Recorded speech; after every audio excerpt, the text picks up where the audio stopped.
Welcome to the Been There, Done That, Let's Chat podcast. My name is Russ Hagan, and on this podcast, my aim is to raise awareness around men's mental health and suicide prevention. As men, we don't talk enough about our feelings and our internal battles. This is what I'm trying to change. Today's guest is Freddy Pagano. Freddy chats about what it was like playing first grade rugby league in the early 70s, growing up in a boarding school in Sydney, and also the night he almost took his life, and what changes he's made to make sure he never feels that way again. Hey Freddie, welcome mate. So how are you, mate? Good. Good bud, good. Thanks for coming in. Good to see you. Yeah, it's good. Mate, I've been excited about this because I hit you up the other day to come on, and you're in town for the week, so good timing. Yeah. And mate, I'm really excited because I love talking to older fellas that have, played footy, either footy, boxing, cricket, whatever, because, you got a lot of yarns and a bit of sport, have a lot of yarns and things to tell. So, mate, might just kick off with a good story you've got, mate, a funny story, whatever. We had when I was playing for Newtown, not Cronulla, I played Cronulla first, but when I was playing with Newtown, the whole side, we saved up enough money to go to USA, which was San Diego, Los Angeles, and down to Tijuana.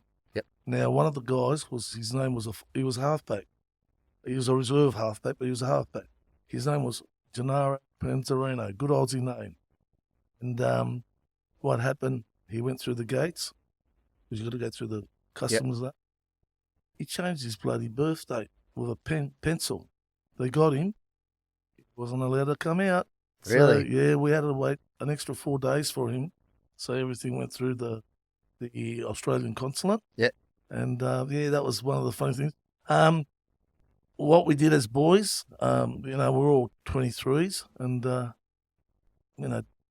boys did what boys did, and we used to leave it overseas and not bring it home. That's it. So we had good times that way, yeah. Mate, I'd never heard that story, but that's funny. Jar Panzarino. Yeah. I know Gennaro. him. Mate, Gennaro, Jar Panzarino. Yeah. He grew up, or he didn't grow up. He grew up out your way. Milperra, Milperra. with his wife and kid, and they grew up family friends with my mum and dad. He's out of small world. So I've known Jar for a long time, since I was a 10-year-old kid. Yeah, well, I haven't seen him for a while. Yeah, wow. But yeah, I think he's up your way now, even Queensland. Is he really? Yeah. Because he separated from his wife and then he's he's moved up there now. Okay. Yeah. I heard he was up there. I heard him from his wife. Yeah. Nicest man. Yeah. He's a nice young bloke. I'll find out. Funny guy. I'll find out off mum for you where he's now, mate, because he's there. I love you. I've known him for a long time. If you could text me with that. Yeah, for sure. Because we're the only wogs at the time playing. Yeah, there wasn't many, huh? Not many. No, the only wogs in those days was Dr. George Paponis, who was Greek for Canterbury, myself and Gennaro from Newtown, and a bloke called Greg Bendiera, played for Balmain and Eastern Suburbs. Yeah. And now spot the Aussie comes. You can't even see an Aussie these days playing rugby league. Yeah. No, that's funny. Yeah, so mate, I grew up in the good times. It was hard. Used to build the shit out of each other. Get up, told them it didn't hurt, and then at the end of the game, we'll go and get on the piss and just enjoy life. Yeah, that's it. The old days. In those days, it was eight games, I think, and then you replay each other because we didn't have Canberra or Broncos. It was only a Sydney comp. Yep. And I think Canberra and all those come in 82. This is 70, in the 70s I'm talking about. Yeah. But it was hard. The good sides at the time was Canterbury, St George. And, mate, they were big boys. You had Stoney, Bill Noonan for Canterbury. He had some big guys. And they were tough them days, Mate, they were tough. Not as many rules as now. Exactly. Safety-wise. Yes. And not only that, as you know, I'm not a big guy. Yeah. I'm not big. I'm not tall. I had bipolar. I didn't know. And that's what made me tick. Because you played front row too. Yeah, I played blindside prop. Yeah. So I used to say to him, Terry Randall, I'm going to knock his head off. And that's how it worked. Yeah. So, so that's part of the football. But if I had my time again, I'd love to play. Yeah. So growing up, mate, as a kid, where'd you grow up, bud? How'd you get into footy? Okay. I'll tell you how I got into footy. I'm a Liverpool boy. I was born in Orange Grove Road, Liverpool in 1952, so that makes me really old at the present moment. There wouldn't have been much out there then. No, Huh? no, it wasn't. I was hardly any houses. It was all dairy. Yeah. Well, in Orange Grove Road was dairy. Yeah, you yeah. know. So So dad come from over. Well, I got Italian blood, but I was born here, so I'm Australian. I'm not an Italian. Mum and dad both Italian? Yes. Yep. Sicilians. Yep. Not Italian, Sicilians. They're different. Oh, mate, the mafia. It's Ah. different. So what we did, my old man came here in 1947, and he come by himself, and he left me mum and my brother Joe behind, and he went to Tully. I had some cousins in Tully, or uncles, you know, or our uncles. Yep. And he cut sugar cane for 3 years, and made a fair bit of money.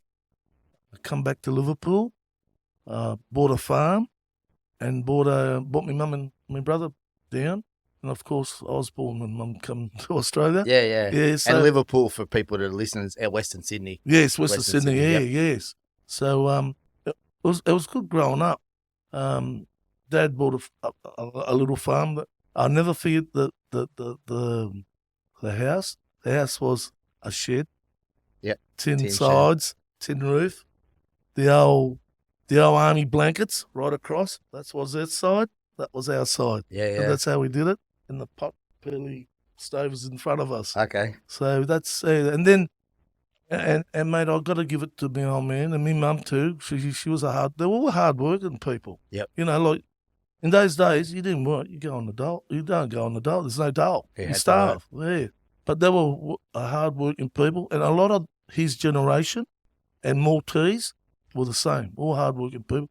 So at the end of basically at the end of his career, I think 10 years after he retired, he bought the whole section at Orange Grove Road, and it was orchards. So it was grapes, peaches, plums. Yep. He used to grow tomatoes in winter, and it was really good growing up. It was good nice. to grow up, but then I was only 12, I think. He sprung me driving this bloody Massey Ferguson. I was allowed to drive, but he used to tell me, don't go too fast, don't go too fast, don't go. What do you do when you're a kid? You go a bit fast. Yeah, yeah. And I ended up near the dam, and he sprung me, boarding school straight away. Gone. Gonski. 6 years at St Gregs, yeah. And that was, you'd stay there Monday to Friday, go home No. Or you were the whole time? It's not like my son-in-law used to come and come home, and my grandkids. Yep. And stay and go. No, you had to stay there a month, and then you come home for the weekend. Oh, okay. Yeah, you come home Saturday, go back Sunday night. And you like that? Oh, that's all I knew. Yeah. I'll be honest with you, with the St Gregs boys, we were brothers. You know, like we grew up for 6 years together playing footy, hockey, cricket, all that at that school. Become close. We come very close. We're like brothers. No, it was hardly any fighting. Yeah. You know, it was just, and if there was, it was all over in 2 minutes.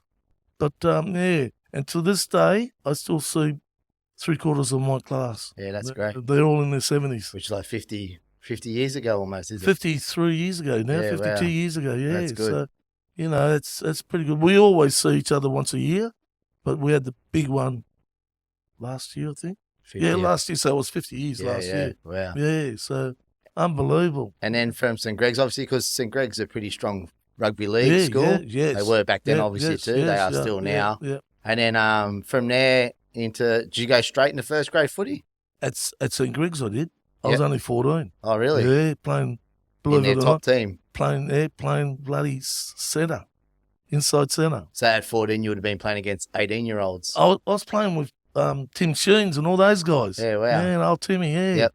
I know Tim very well, Bobby. Yeah, Bobby played after me. Yep. But and then a guy called Jack Gibson, who's a great coach. Yep. He used to go to that boarding school, but what he used to do is come and start picking blokes up, you know, to make them local juniors and stuff like that. Yep. So he used to, not my dad, he used to come over to St Gregs when the football season was on. He had special permission, and I used to go to Dealer because he was a Dealer boy. So I used to play for Dealer in the centre. Caringbah. Okay. Because I lived at Cronulla. Yep. So I forgot. Parents sold the farm and moved to Cronulla. Okay. I went to boarding school. Okay, yeah. I learned agriculture and no agriculture. That was a waste of 6 years. But yeah, it was all good, mate. Yeah, so Jack would get the players, take them to teams. yeah, So you'd have a pretty good team then. we had a great team. Yep. Yeah, and made me a local junior here. Okay. So and then a bloke called then I went to Camden because a bloke called Peter Mulholland, his father, said, "You're too young to play first grade." Because Jack he was the coach for St George, and I had a trial third grade. In those days, it was third grade, all big old blokes, you know. And my dad said, "It's too young." I was only 17, I think, at the time, playing there. Of course, mate, you got to understand, they're all big old heads. Grown men. And they just come in with the elbow. Yeah. You could be gone by you're 21. Yeah. And so that's what happened with me. And when I was playing with Camden, they made me play second row. So I was a bit mad. So they made me play second row. A bloke called Jackie Clear, I'll never forget his name. He was an old Balmain spotter. And he come over and saw me. He says, "I want you to speak with Kevin Humphreys, who used to be the guy there, Balmain." So I went and saw him, and in those days it was 2,200. So you got your 2,000 plus 200 a game, or $50 a loss, or 200 a draw. So I said, "Bugger that! I can go to Cronulla for the same price." And I didn't want to go all the way to Balmain. So I went up here and saw one of the guys, and they signed me straight away. But I only lasted 3 years there because Jack said, "You're wasting your time." He says, "Go to Newtown." Yeah. And so back then, you boys, just to explain, like now, first graders are obviously full time. That's what I did. Back then, you still had to work. Oh, shit, yeah. I had 3 kids. Yep. Work every morning, get up early, work. I was a garbo. My man nearly killed me when I became a garbo because a lot of footballers were, but for the fitness, because that's when you had to run and pick the bins up and carry them. Well, a bloke called Fred Pagano, he used to see me run down the Cronulla from my place. I used to live on the Kingsway. And he said, "What are you doing?" I said, "Trying to keep fit." He says, "Get paid for it. Get on the garbage." I said, "All right."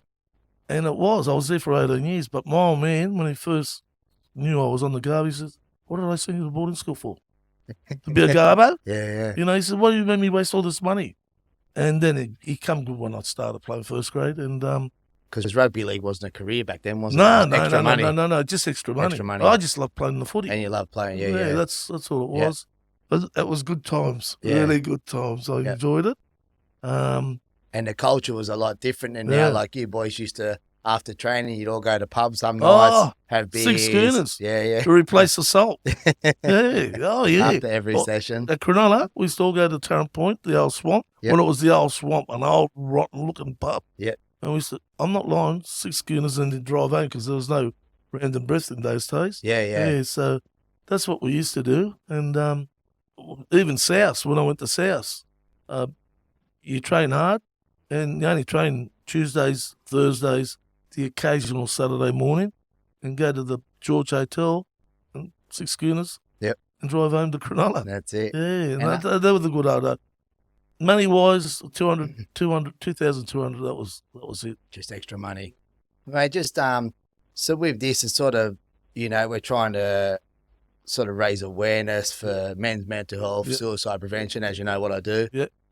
These days it's getting spoke about a lot more. Yeah, which is great. Which is good. But, mate, back in your days playing footy and that, never talked about? No talk about. It's just sad. I lost 2 of my mates. One guy was Kerry Bruce. I had coffee with him the Friday morning with me missus. Nothing like, he's just normal guy, like, had a coffee with us. Yep. Monday morning he's hung himself. You know? Yeah, wow. Yeah, it's just, it obviously had problems. Another bloke called Paul Hales, and he was down the coast. He was an accountant, so he wasn't a dummy or anything. And he had a big business down there, and he's another one. Just hung himself. Yeah. And nobody knows why. That's the trouble. Yeah. And, with Kerry, if I would have known, he was pretty close to me. If I would have known, you'd try and help him, or do something. But no, we didn't know. And, I went through a bad stage in my 50s. Okay. Yeah, my business, I had a concrete business. I had blokes working for me, good business, no problems, house paid off. Everything is okay, but depression. And there was one time, Shell Road, Cronulla. I met this lady, and we had a bit of a fight and blah blah. So I just got a hose, put it in the exhaust, and went to sleep for a while. And somebody saved me. So because I wouldn't have been here. So mate, this mental thing is unbelievable. So you've been in that dark spot. I've been in a dark spot, but I'm very strong-willed. I'm very headstrong, and I went and sought help, medical help. You did, because I didn't speak to people. Didn't speak to me mates. Not many people back then would have sought help, though. No, or not many blokes. No. Well, they don't talk. Yeah. So I thought, I've got 3 young kids up. Samantha. They're all little, and I said, I got to get ahead with my life, and went and saw it, and I found out I had bipolar badly. Yeah. I had depression badly, and all these things come up. You never knew, or you didn't know what they were. I never knew. Yeah. I thought it was normal. Yeah. It was, and it wasn't hard work. And I come home and I lay down on the lounge. It was because I was out and about. You know what I mean? Yeah. So I can understand some people not talking and do that, but if you can be headstrong. Oh, another thing, I used to love drinking schooners and bourbons and wild turkey and that. Gave all the grog away. Because of that? Because of that. Yep. What it does, some of us have got things in our brain that stirs it up. Alcohol will stir it up. Yep. So off that, just take me. So with the bipolar, you'd be really high or really low. Low. That's it. Yeah. And that's what used to Nothing go. in between. Yeah, I used to be the best bloke out. All of that. Mongrel dog in the back there, couldn't even talk. When you're on your own or whatever. Yeah, when I was on my own. Yeah, well, that's good. Yeah, because like I said, lots of fellas back there wouldn't have asked for help. No. So, and you still wouldn't. You never told your mate. You just went and got medical help. Yep, Did you tell your missus at the time or anything? Oh, she knew. So she helped, and Samantha was about. Samantha would have been a teenager. She's sort of helped me a bit. Knew what was going on. Yeah. So that's the way it is. I'm seeing a girl now. She's pretty well famous at North Sydney, Rowena Moths. Yep. Who was looking after Finnick and all those. And Samantha put me onto her, and Samantha comes with me because she doesn't trust me. It'll turn up? No, she doesn't trust me that I tell lies. Okay. First time I went, she said, how was it? I said, I feel good. She said, but you didn't? No. She found out, and so I'm on medication for that. Okay. Because I got short-term memory. Yep. Long-term is fine. Short memory. I mean, I could put my wallet over there. Yeah. Didn't know where I put my wallet. Yeah. So you still do a bit of therapy now, obviously? Yeah, I still see her. Yes, yep. yeah. And that helps? Helps a lot. Yeah. It's amazing what this bloody buffhead's got. Yeah. That it's so strong. If you can't control it, it will overtake you. Yeah, definitely. And then my son-in-law, Chase, as you know, him and Lee started this Gropers. Yep. And I've never heard a bloke talk about it yet, but it's good to get together and talk shit. Yeah. It's good to get together and stir each other up as we do. Yeah, because it is a serious subject, but you got to have a laugh as well. You got to bag blokes like Sean. Yeah, that's it. Yeah. But that's good, mate. Yeah, I never knew you went in that dark place. So when you were going through depression, you didn't know what it was. What did you just I didn't know what it was. You were sad, or but it wasn't money because I was pretty wealthy at the time, so it wasn't the money. I just couldn't work out what it was. I really, sometimes you don't know. You're confused. Yeah. And that's what it was. Yeah. Well, it's good that you found help. Mate. That's great. I'm not in the boonie. Yeah. And what about, like I said before, blokes now talk a bit more, but even I'm a little bit younger than you, but even when I grew up, it was. You're the same age. Close, Freddie, close. You got the beard. Yeah, so close. I thought 71, you're not 71? No, not yet, almost. Okay. So when I grew up too, same thing, grew up pretty hard, not chatting, not talking, but I think it's great now that blokes talk a lot more. Yeah. And what about you now at your age, will you talk to your mates, same era, yeah. and they talk a bit more? As you know, I live towards Coolangatta, near there, a place called Bonora Point, and I usually go to Kira Surf or pub, and there's Neil Pringle and Larry Quora, and we all talk about shit like So that. the older generation are talking about it now. They've got the same problem. They're struggled as well. Yeah. They struggled in their younger days. So, yeah, so we still talk. We bring it up and we laugh, and that's what I... And now they're talking about it more. Yeah. So, yeah, it's good to see that communication, you can't beat it. Yeah. You got to have communication. Gotta Because you chat. don't know... See, I don't know what your problems are, and you don't know what my problem. But if there's a communication, and you don't know either, like you said, the fellas, your mates that you lost to suicide. Oh, Mate, and the same thing, I've told the story before. The day I tried to take my life, I went and coached my daughter's Oz tag team that afternoon. And like nothing was wrong. Like happy, smiling, hey guys, whatever. You know, no one knows anyone. So it's good to talk. See, some of them go through divorces and they can't handle it. And that's another problem. Well, there's heaps of issues, isn't there? Oh, lots. I really do. I know we all like to drink. Yeah. Just in moderation. Yeah. I used to get it hard. You ask Jace. Yeah. I used to be known around this show. So you think that's what saved you stopping that? Well, that was a major. Major. You go to Heathgate pub, you go to Ingadine pub, you go to the Royal, you go to Gymea, you go to bloody Carrying Bar, and Cronulla, you get barred from all of them. There's something going on. What are you getting barred for, Freddie? I've been a bit wild. Throwing glasses up the head and headbutting them and all that shit for a party trick. And back in the day, probably lots of fights and... Lots of fights, yeah. But I never used to fight. No, I wasn't a fight. I'm a lover, mate. I don't fight. No. So, and what about, mate, do you reckon, like a lot of old footballers now as well, do you reckon head knocks and concussions plays any part? Oh, 100%. Big part? Yep. 100%. Look, in my day, I remember at South, and we were pre-season comp game, and we played the Sharks, Port Macquarie Sharks, and we were playing on their field up there because Jack had a place at Warhope, so we all stayed at Warhope to have these trials.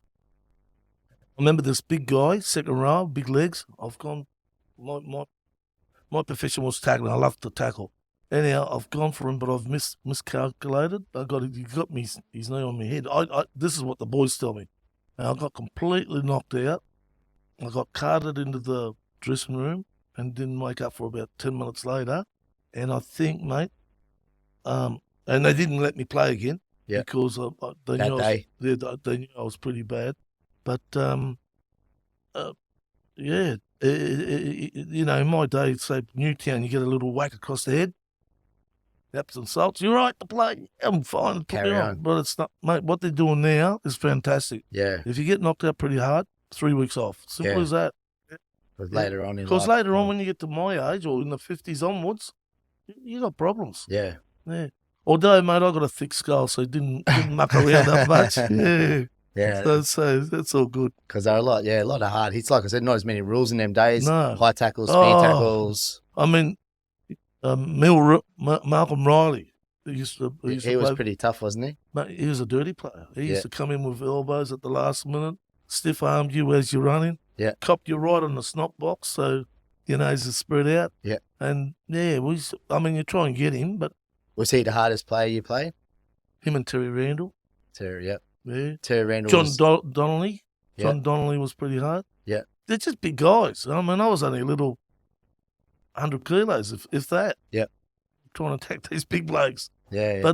But not only were they big, they were dirty as well. Yeah. Big players. But They got away with murder. You know, I remember Newtown. We played against Balmain. And Larry Cora was running across along the edge. I'm running across, and I'll stiff arm across the buffet. Yeah. And he got taken off, blood all over him, and that. And didn't worry about it. Anyhow, 8 games later, when we had another game over at Balmain there, Leichhardt Oval, I took the ball up and I got tackled, and Neil Pringles kicked me in the head with those old Adidas with the plastic underneath where you screwed up. Oh, they used to have, 8 stitches up here. Anyhow, about 3, 4, 5 years later, I was retired then. I said to him, I'll take you to the airport because Carol Rogers passed away. So him and his missus, Mary, and Larry Cora come. and we were talking, and Larry said, "Do you remember that tackle you did me?" I said, "I had a lot of tackles. What tackle?" I said, "That one." He put out his teeth out. False teeth. He's got false teeth. So I'm happy to do something right. Yeah. But that's how rough it was. It was, And you played, so 3 years at Cronulla, was it? 3 years at Cronulla, Then four at Newtown. Yep. And my last year at South, I played 6 first-grade games. And Bob O'Reilly, you remember Bob O'Reilly? Yep. The scrum collapsed backwards. And I don't know if he did it on purpose or, these 2 sprigs come there and I got a Bennett's fracture, which you can see that. And from there to there, 9 months in place, and I gave it away. I had a concrete business. I just... And were you like depressed after you finished footy, or did you I know it wasn't full time, mate? So you got to understand, I wasn't on a medication with that at footy, and I was mad. Yeah. Some of these blokes. But did you miss it a lot? You're still pretty young. Oh yeah, I missed it after retire. When I retired, 25. Okay, so young, still in the prime, pretty much. Yeah. Well, I played good football at St Gregs and all these places, and I was just battered. Because I know that's a lot of issues now with young footy players, boys, and whatever. After they retire, they miss the mateship, camaraderie, all that kind of stuff. Yeah. I've got a good mate of mine, Bobby McMillan, who used to be the halfback in '78. He lives at Cronulla. He's suffering from dementia. Okay. I went and saw him today. He's okay, but... That's the sad thing. My dad passed of that. Yeah. It's not good. I had another good mate of mine, a bloke called Jeff Withers, 5'8" for South. Yep. And he had dementia 3 years ago, and he's passed away now. Yeah. So... But that's another, He's only 70. He was only 71. Yeah. He passed away. And that's another struggle, probably fellas, getting up to your age now too, starting to lose mates. Yep.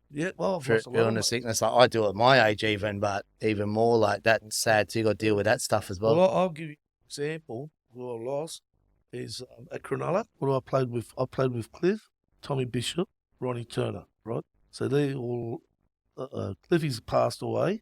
Johnny Maguire's passed away. Greg Pearce has passed away. Steve Rogers has passed away. Chrissy Willman's passed away. And Paul Taylor's passed away. That's 7 of them. Out of that side, I was out of 13. Yeah. So, I don't know. It's got to do with the hits in the head. Yeah. There's brain damage. Because they're not that old either. 70s, not that old, 70s, really. No, 72s. Yeah. Johnny Maguire was 73. Chrissy Willman, I think the alcohol got him, but so it's just, and Steve was depressed. Steve died of Cronulla. Yep. About 3 weeks prior, I rang him up. I said, "You got any tickets he was the president of the club, or the chairman, or whatever?" And he said, "Yeah, just come and call me. I'll get them for you." So he gave me some tickets, and then 6 weeks later, he's fallen down those steps. Yeah. Died, but I think there's more to it than that. Okay. Yeah, because I know my dad, when he was getting old, he struggled a bit with going to all the funerals of old footy mates, and then every year he'd turn up to another, because he played at South for a little bit, my dad. Okay. And every year he'd turn up to their reunion, and there'd be a couple less fellas there, a couple less fellas there, That's a couple true. less fellas there, That's true, you go to Cronulla, it's the same. It's all these blokes, early 60s, late 70s, all gone, basically. Yeah. And that's hard to deal with as well. It's hard to deal with. I was only young at the time. Like I said, I retired at 25. Yep. So, it's hard to deal. But talking about this problem, it's starting to come out now, which is good to see. Yep, with the head knocks. Yeah. And it's good to see that, not being greedy anymore and helping these kids. Yeah. And, like Mario, I saw Mario six months ago at Coogee Oval. He had the Mario Cup, and Bobby's side. Yeah. Bobby's for South. Jason's side, who coaches. Yeah. They won against North Sydney. Yep. That was a main game to make the top. Yeah. So North Sydney semi or something. Yeah, it was. That's right. North Sydney were on top. Yeah. And Jason's side beat them, and then they just skipped it by one, and then they won the comp. Of course. Yeah. Yeah, he's told us about that a number of times. Sorry? He's told us about that plenty of times. I'm sure he does.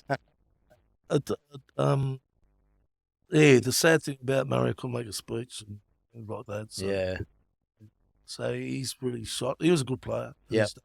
He's about your age, I think. Yeah, Mario Fennick. Yeah. Bit older, I think, even. Yeah, Yeah. he come after me up in the 70s. Yeah. He started in the 80s. So, Yep. Yeah, so would have been, he would be 60. Yeah. Yeah. So, so all good. All good for you now. Good. So you're doing good now, mate? Everything Going good? good, great. Jumping out of my skin, as the old saying. Yeah. Yeah, Oh, that's yeah, good. And yeah. living up Queensland now, Yeah, I'm everything's not good? Queensland, mate. I'm not, Oh, never, sorry. never live in Queensland. On the border, place called Bonora Point, which Yep. is near Tweed, which is Coolangatta. Yep. Yeah. And life's good. You got Life's good up nice there. family, great grandkids. I know your family, all good. Yeah, all good, mate. Yeah. So happy now? Yeah, they're all good. Yeah, Yeah. so we're having a big birthday party tonight, so it's all good. Oh, nice. I've got a daughter, 49, can you believe it? Okay. I was 49 a few years ago myself. It goes quick. Oh, shit. Goes really quick. Yeah. So, mate, this has been good. So what, mate, like we sort of touched on a bit before, but as a message to fellas, like you've been there and, you know, had your issues, you've got through it. So what would you... Don't be embarrassed to talk to people or to friends or your best friend. Don't be embarrassed. Just do it. Yeah. And that'll help you a lot. That'll- And they'll show you the right channels where to go. Yeah. Communication, mate. You can't go wrong with communication. So don't keep it to yourself. Yeah. Talk to somebody about it. And that's coming And from they're not going to laugh about it. No. And that's coming from an old tough front rower. Well, that's an old the old tough front row with a thick skull. Yeah, that's it. Yeah. And like I said, in other previous things, like my dad always said to me, if you want to be hard, you got to do hard things. Yeah. And the hardest thing I've ever done is ask for help or tell someone I'm that's, struggling. mate, that's the hardest. Yeah. Try and get help. Like I said, I didn't talk to nobody. I nearly committed suicide myself. You know, like I went through that stage, that real black stage. And it's called the black, whatever it's called. Black dog. The black dog. Yeah. That's what I went through. Yeah. Yeah. And then I just snapped out of it. My missus sort of helped me, of course. And then we started. And since that night, you never had them No, thoughts again? No, on medication. Yep. Don't drink, as you. Yep. I don't. Might have one beer, but I don't drink. In general? I like 6-7 schooners a day. That helps. They give it away. And then a few wild turkey chasers. Yeah. All those are gone. And the pump helps? And the pump helps, yeah. Well, you know what the pump's all about. I know what that. the pump's all about, mate. Yeah. So that always helps. That always That keeps helps. you happy. Very, very happy. And the beauty about it, the pump can last for as long as you like. Until you let the air down. And I don't mean pumping the tyre of a car.